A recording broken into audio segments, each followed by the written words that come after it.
Atoo duduftee jirti kaa har'a isinii dhufee jira waynee fuulli kiyya akkana gurraachee biyyeen na nyaatte bismillah romarra fuulli kiyya na gurraacheera dhugaa hojii xumuradhaan immoo bara hojii xumuruun reefu dhugaa dudda addaan na be'a nagaatiin jiru dhugaa dudda addaan na be'a addaan na hafe jechuudha hojiirra na oolee mataa oolaan gubaa oolee dhufee jechuudha ijoollee har'a oduullee isinii qabadhee dhufee odichallee isinii odeessaa gara dhumaarratti isinii odeessa oduu san qabadhee dhufe. Maanni mataa ola gugubaa oleen dhufe dhugaa rabbii kalee gidduu kana kamisa mitiire har'a reefu narraa gala isa bakka narraa gabbaanaani kushinaa koo qulqulleeffadhee viidiyoo koo dalaguutti gattaa'e jechuudha.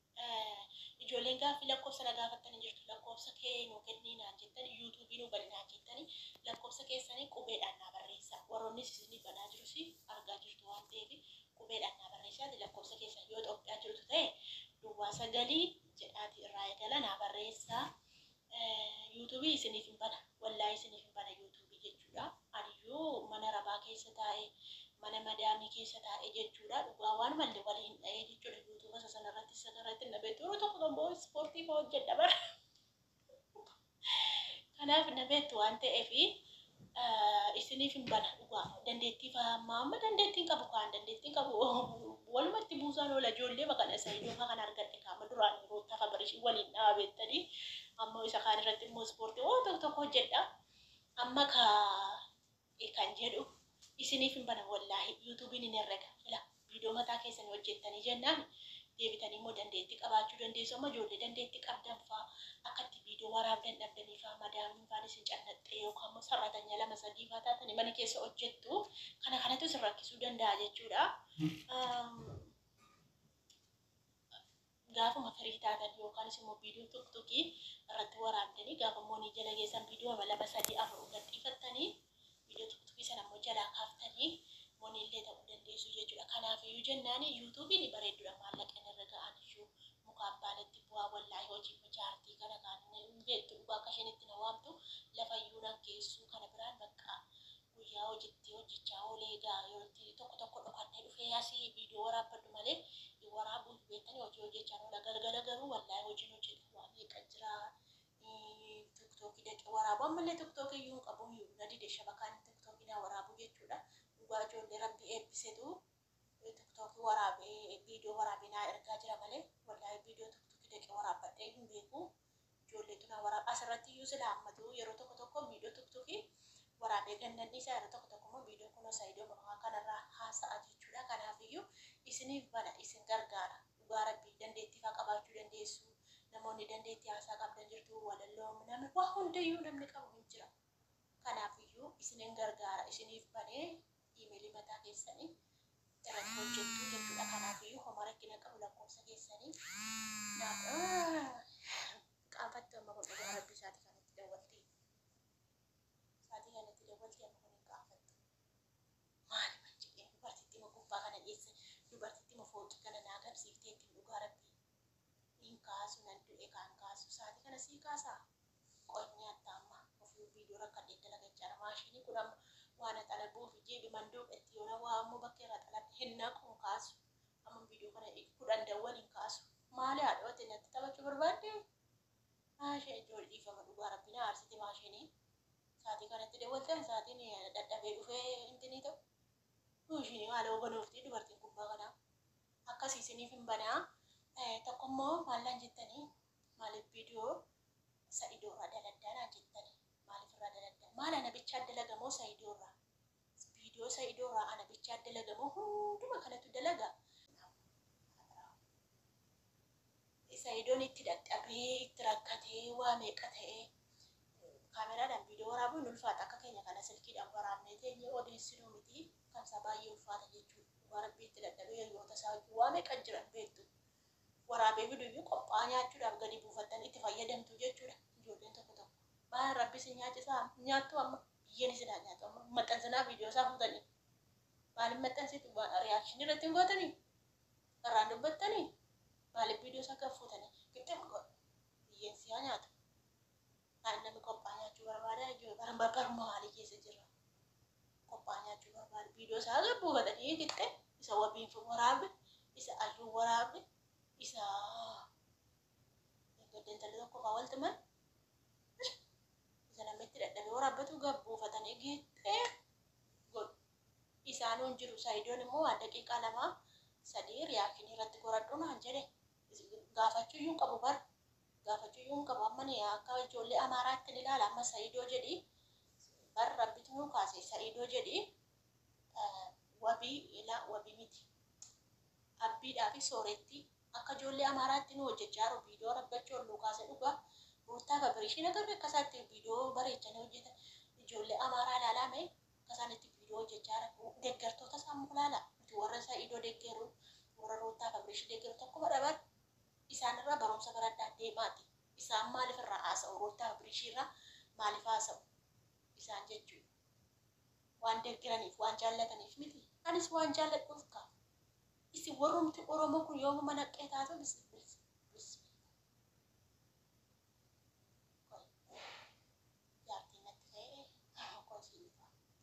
warrumti Oromoo kun yoom waa baratu sammuu keessa yoom waa hubataa yoo irraa dalanne rakkoo maalii qaba? Mee baradhaame deemaati ilaala. Wallaahi ijoollee warra diraamaa Amaariffaa, Liidiyaa diraamaa, Aannichoo diraamaa deemaati warra deeggartoota isaa warroonni akka keenya Saidoo fa'aa daawwannu akkas diraamicha Amaariffaa daawwatanii waan isaan jalaa fudhatanii jechuudha. Footoo isaanii irratti fidanii haasa'anii deemaa ilaala kan isaan isinirraan bu'u yuutuubiin qabdanii isinirraan bu'u. Kanaaf nuti akkasitti Saidoo irraa dalagaa jirra. Saidoo irraa haasofna. Amma inni rabbiin nuu kaasee malee maaltu irraa dubbata dur? Mee ijoollee Yamanii jirtu abdiifaa.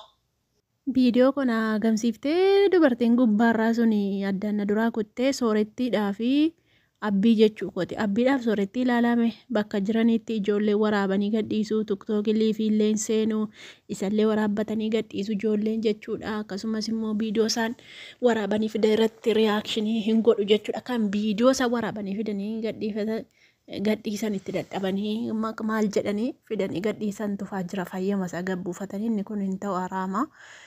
Namni itti dadhabeetu viidiyoo dalagata waan ta'eef.